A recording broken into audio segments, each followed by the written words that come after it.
And Tillman is still alive. He cut them down like they weren't even there. Like a demon. Killed everyone. They have machine guns, shotguns, Steiner.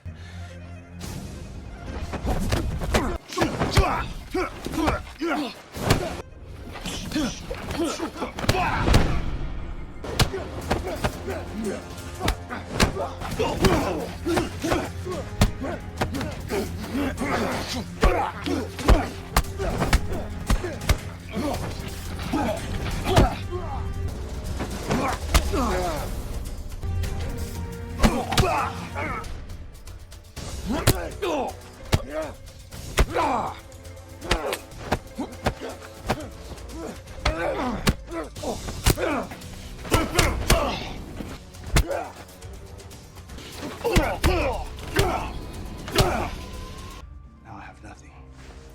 This place was my life. There's a price on your head, Irishman.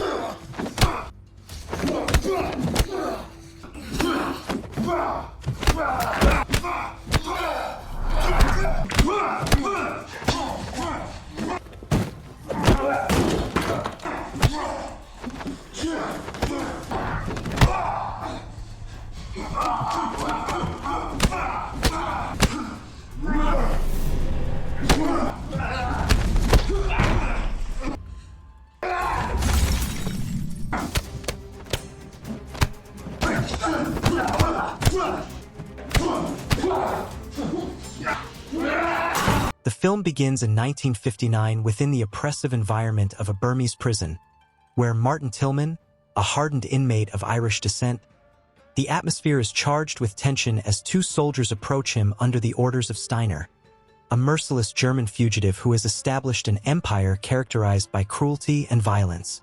Martin is forcibly taken to a filthy pond, the site of a grotesque fighting competition orchestrated by Steiner.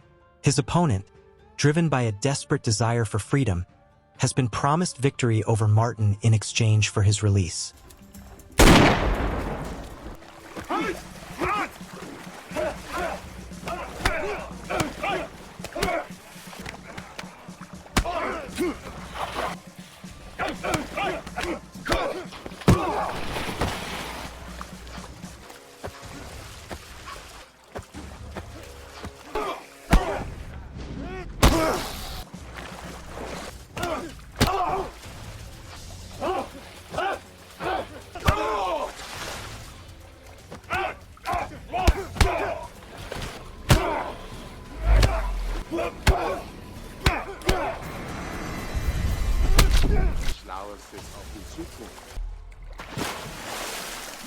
He signals to Rastignac, his sadistic enforcer, who promptly executes Martin's opponent.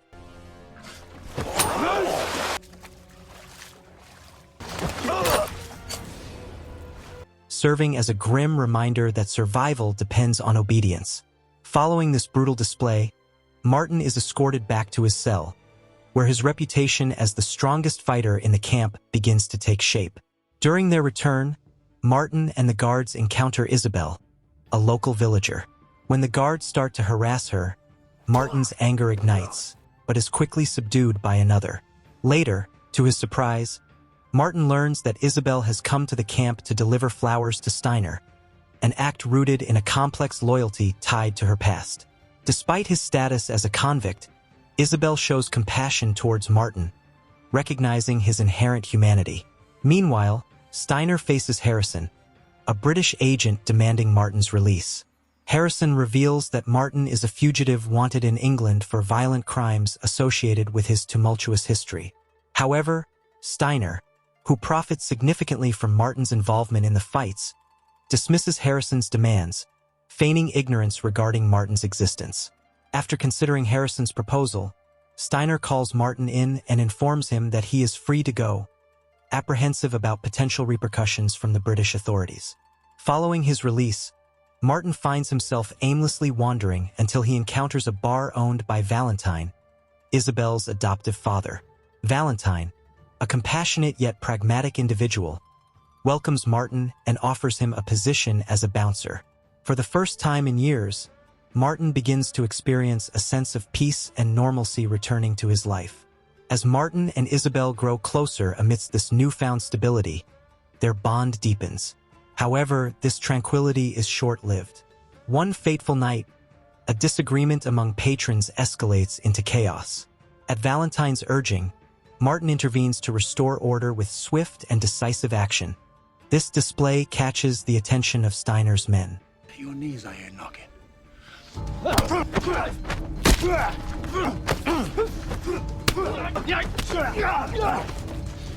Go home.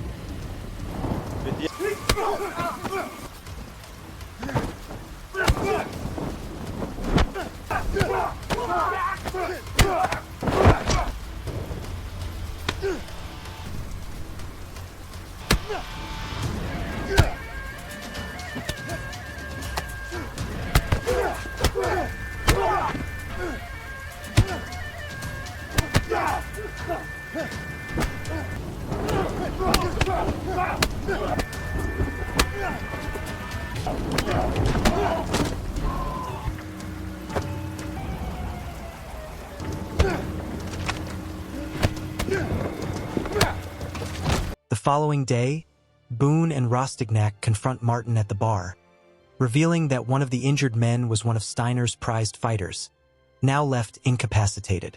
They demand that Martin participate in the underground matches in place of the fighter.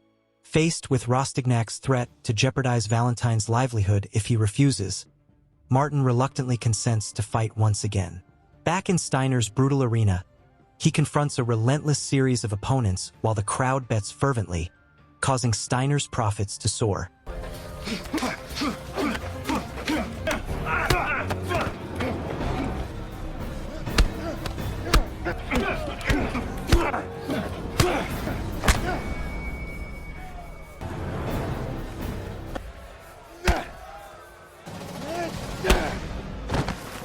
Despite the financial rewards from Steiner for his victories, Martin remains determined not to become a permanent fixture in this violent world.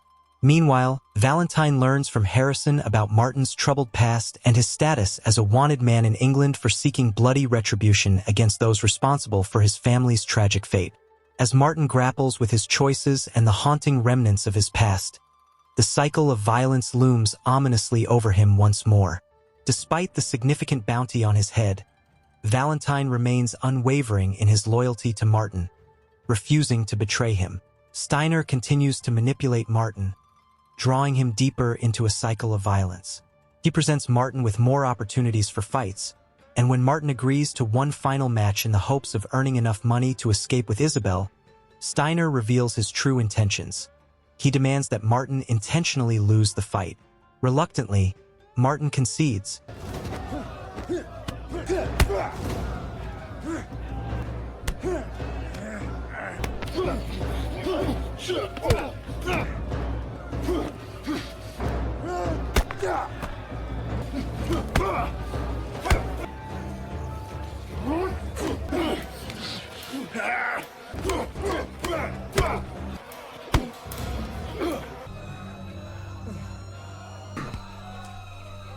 But this fateful decision leads to devastating consequences. In a cruel twist, Steiner and his associates approach Valentine, urging him to place a bet on Martin's victory in the match, using his bar as collateral. When Martin deliberately loses the fight, Valentine's aspirations are shattered, leaving him devastated and financially ruined. This betrayal paves the way for Rostignac, who seizes the opportunity to claim Valentine's bar for Amarillo, showing no regard for Isabel's protests. When Amarillo strikes her, Valentine's anger erupts, and he draws a gun in defense of Isabel. In a cold and calculated maneuver, Rostignac disarms Valentine and brutally kills both Valentine and Isabel moments before Martin arrives on the scene. As Martin approaches, Rostignac turns the gun on him as well. Believed to be dead, Martin and Isabel are buried in a shallow grave. However, fate intervenes. Martin fights his way back to life from beneath the earth, bloodied but alive. Meanwhile, Isabel clings to life and is rescued by local villagers. Leaving her in their care, Martin is consumed by a desire for vengeance. Upon his return, he embodies a specter of vengeance.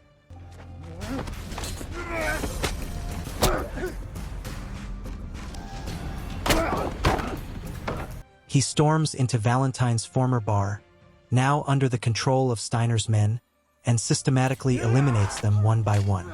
His attacks are fierce, fueled by a thirst for retribution rather than mere survival. Amarillo narrowly escapes the chaos and rushes to alert Steiner of Martin's resurgence. In a frantic effort to protect Steiner's amassed wealth, Amarillo encounters Martin. In an intense shootout, Martin neutralizes Amarillo's guards and inflicts a wound on Amarillo before throwing a grenade into the cash reserves, annihilating Steiner's fortune. As he infiltrates Steiner's office, he navigates through waves of armed guards with precision and relentless firepower. Eventually, he confronts Steiner. Opting against the use of a firearm, Martin drives a blade into Steiner's abdomen, delivering a calculated and cold death to the tyrant. Yet, his quest for vengeance is not yet complete. Boone enters the scene, challenging Martin to a bare-handed duel. This place was my life, my children. I supported my parents. Now I have nothing.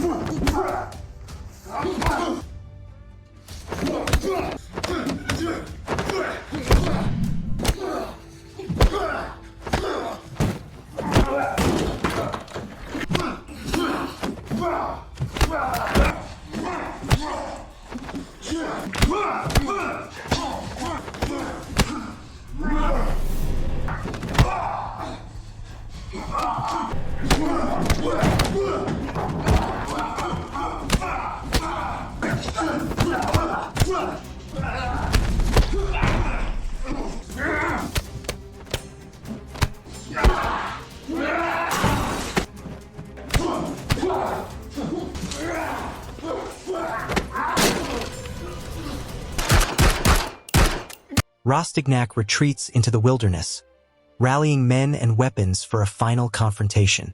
However, Martin cuts through them with unwavering determination. Weary yet resolute, Rastignac faces Martin in a brutal hand-to-hand combat.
Thanks for watching. Please like and subscribe if you're new to our channel. You can support us by sending a gift or super thanks. We love you.